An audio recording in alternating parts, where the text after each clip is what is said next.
ဒီနေ့ကျွန်တော်ရုံမှာရောက်ရှိလာတဲ့ကားလေးကတော့ Vivo 2018ချက်မီလင်းပြီးတော့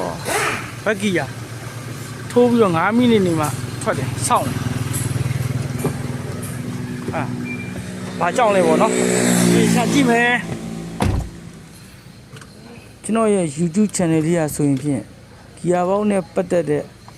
အမြဲတမ်းကြုံတွေ့နေရတဲ့ပြစ်ချက်တွေကိုဒီတိုင်းတင်သွားမှာမို့ subscribe လေးလုပ်ထားဖို့လဲမမေ့ကြနဲ့နော်ချက်မီလင်းနေရှာကြည့်ရင်ဘာကုတ်တက်မလဲ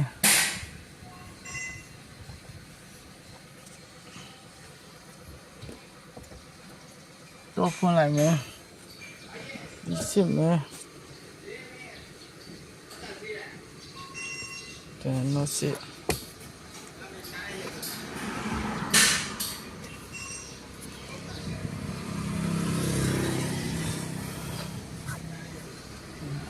တူတာဆိုတော့တူတာတော့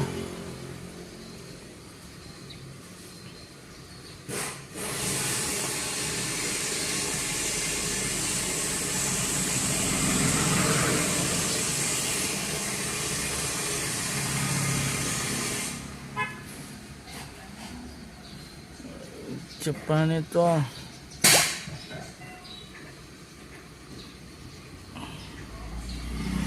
စမကီဆိုတော့စမကီနဲ့တော့နော်ရောက်အပြီโอเคနဲ့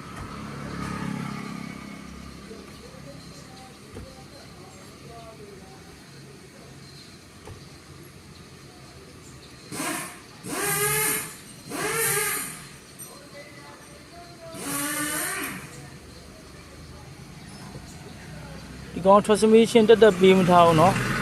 ပေးမထားတဲ့အတွက် engine control module တွေပဲဝင်ဆက်လိုက်ရတယ်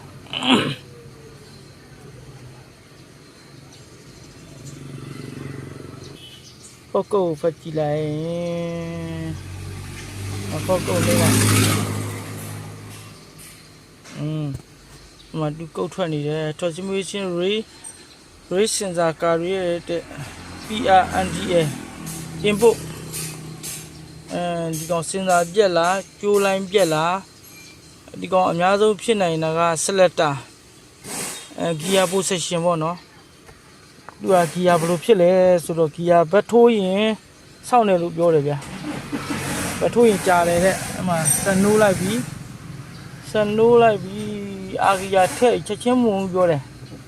ကဲထည့်လိုက်ပြီအာဂီယာဟုတ်တယ်5စက္ကန့်လောက်ကြာမှသူကဘက်ဝင်နေဗျပြန်ထည့်မယ်ဒီကပြန်ထိုးမယ်ဟုတ်တယ်5စက္ကန့်လောက်ကြာမှဘက်ဝင်ပြီးတော့ဒုံးဆိုစောင့်တယ်နော်အဲ့ဒါဘာဖြစ်လဲဆိုတော့ပြစ်ချက်ရှာကြည့်မယ်ကဲပြီးသွားရင်တွေ့ရင်ထပ်တင်ပြပေးမယ်နော်ဒီပညာလေးတွေထပ်တင်ပြပေးမယ်ညဝေးပေးမယ်ပေါ့ဗျာဆရာကြီးတော့လည်းမဟုတ်ပါဘူးမေဗျာအမလိုက်တီတာကိုဝင်ကြည့်လိုက်တော့အမဒီရထိုးမယ်ဒီအာထိုးမယ်အာထိုးရတဲ့ချိန်မှာသူကအာဂီယာကိုသူကမပြဘူး ECU ကမပြဘူးအော့နေတယ်အမပီထိုးမယ်ပီထိုးလဲအော့နေတယ်အမပီထိုးထားပြီးပြီဒီလဲမပြဘူးအော်နေတယ်ဂီယာရှက်ကတော့ဂီယာ position ရှက်ကတော့1မှာဖြစ်နေတယ်။အရင်ဆုံးသူစစ်ကမှာတော့သူကဂီယာ position ကောင်စစ်ကြည့်ရမယ်နော်။သူနဲ့ဂျိုးလိုင်းနဲ့စစ်ကြည့်ရမယ်။ဘာဖြစ်လို့ဆိုတော့ဂီယာ position တွေသူမပြတော့ဖြစ်နေ။ပထမဦးဆုံးဂျိုးလိုင်းမသွားခင်ဂျိုးလိုင်းတွေကိုအရင်ဂျားကန်လှုပ်ထားပြီးတော့ဖြူးရင်စစ်နော်ဖြူ။မဖြူပြက်စစ်မယ်အရင်ဆုံးအဲ့ဂီယာ position ကိုတွားတဲ့ကျိုးပြက်မပြက်ရပြီလားတော့ဖွင့်ရမယ်တော့ဖွင့်ထားမယ်မီတိုက်ရင်တိုင်းခဏလေးတိုင်းဟုတ်ပြီနောက်တစ်ခုတော့နောက်တစ်လုံးတိုင်းနောက်တစ်လုံးတိုင်း နောက်လုံးတိုင်းနောက်လုံးတိုင်းသူတို့ကဘယ်ဟို6လုံးတိုင်းနော် နှစ်ချောင်းတိုင်းလား ဟမ်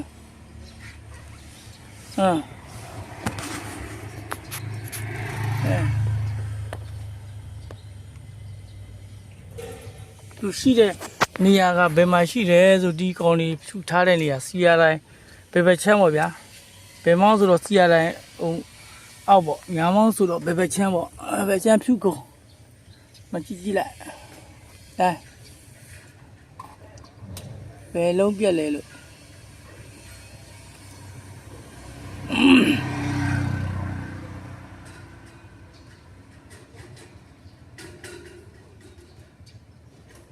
အဲ့ဒါခဏတော့ဟာဒါပြတ်တယ်လားဟမ်ခဏနော်လားထဲကြည့်ရမဟုတ်ဒီချောင်းညစ်ထဲဒီချောင်းလင်းလားဒီကောင်လင်းနေနောက်ချောင်းထဲမလင်းနေဟုတ်ပြီဒီချောင်းမပြတ်နေ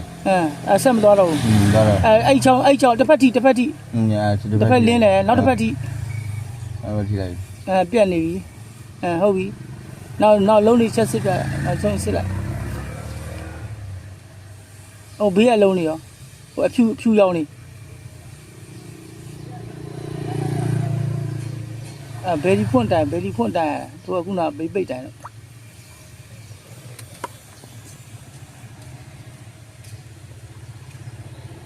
လိုက်လားဒီလုံးတိုက်ပြီးဆိုရင်အဲ့ခုနပြက်နေတဲ့ဟာတစ်ဖက်မလင်းနေတာဖြုတ်လိုက်တစ်ဖက်မလင်းနေတာဖြုတ်လိုက်လောလောဆယ်တော့ဖြူပြက်နေတယ်ဖြူပြက်ခြင်းအကြောင်းရင်းကတော့ဘယ်ကဖြစ်လို့ပြက်လာလဲဆိုတော့ဝါယာလေးနေစစ်ရအောင်မယ်နော်အဲ့ဒီကောင်ကသူက gear position rain ပေါ့ rain sensor ကိုတွားတဲ့ကောင် rain sensor ကိုတွားမီးပေးမဲ့ကောင်အရင်ဆုံးကတော့သူပြက်နေတဲ့အတွက်သူ့အရင်ဆုံးလဲရမယ်10ဖြူ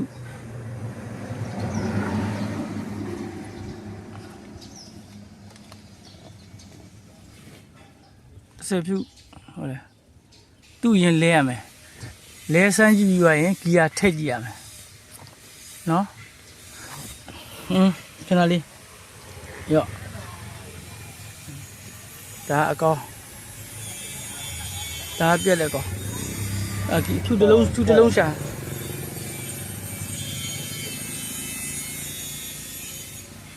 ဒါကောင်းလက်ကောအကောင်းလေတော့အဲ့ဖြူတလုံးထည့်ကြည့်မယ်စမ်းကြည့်မယ်အဲ့ကောင်နဲ့တက်ဆိုင်လားအဲ့ကောင်ထဲမှာအဲ့ဖြူနဲ့တက်ဆိုင်လဲဆိုရင်အဲ့ဖြူက gear position ကိုမီးပေးတယ်ကောင်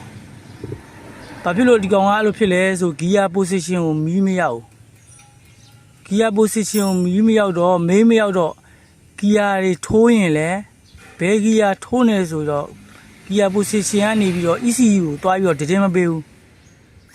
ECU ကိုတည်မပေးတော့ ECU ကလည်းတခါ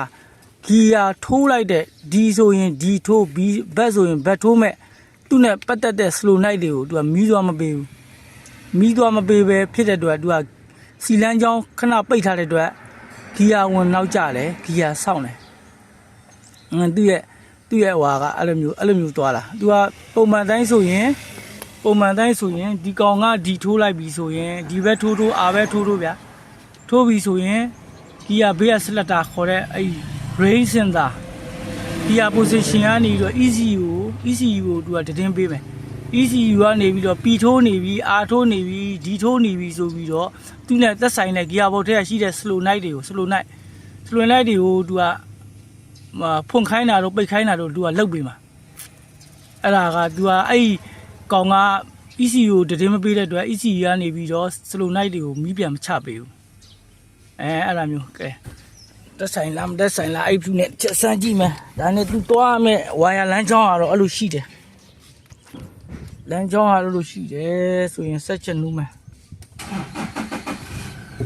ဆက်နူးလိုက်ပြီ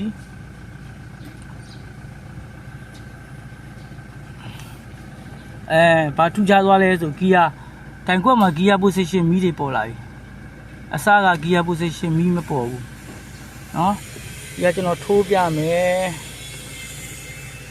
အာထိုးရင်အစကဆိုရင်ထိုးထားပြီး9စက္ကန့်လောက်မှကားထွက်တယ်နော်ထိုးလိုက်ပြီးထွက်တယ်ရာနော်ဒီထိုးလိုက်ပြီးထွက်တယ်ဗျာဂီယာပိုစီရှင်မီလဲပေါ်လာပြီနော်ဖြစ်ရခြင်းအကြောင်းရင်းကတော့သူကအဲ့ဖူးပြက်လို့ဖြစ်တာနော်ကျွန်တော်ကြုံတဲ့အတွေ့အကြုံလေးကိုမျှဝေပေးရနော်ဘာဖြစ်လဲဆိုရင်ဒီကောင်ကမတိသေးရင်တော့သူ့ရဲ့ပြစ်ချက်ကအကြီးရွယ်ဗျာဘထိုးရင်ဂီယာစောင့်နေဒုံးလို့စောင့်နေ9စက္ကန့်လောက်ကြာမှထွက်တယ်ဆိုတော့တော့ကအကြီးဒိုင်းနဲ့ပြက်တာကဖြူတစ်လုံးပဲအကြောင်းသိတော့လဲဖြူတစ်လုံးပါဗျာအကြောင်းမသိတော့လဲဂီယာတစ်လုံးလုံးလဲဖြစ်မှာပေါ့ဗျာအဲ့ဒါလေးကိုကျွန်တော်မျှဝေပေးတာဒါနဲ့ဖြူပြက်တဲ့အကြောင်းရင်းတော့လိုက်အောင်ပါနော်ဖြူတဲ့အကြောင်းရင်းကတော့ဘယ်ဝါယာ short ဖြစ်လို့ပြက်တာလဲဆိုတော့လိုက်အောင်ပါအကြောင်းမဲ့တော့သူမပြက်ဘူးနော်အားလုံးအဆင်ပြေချုံးမိကြပါစေ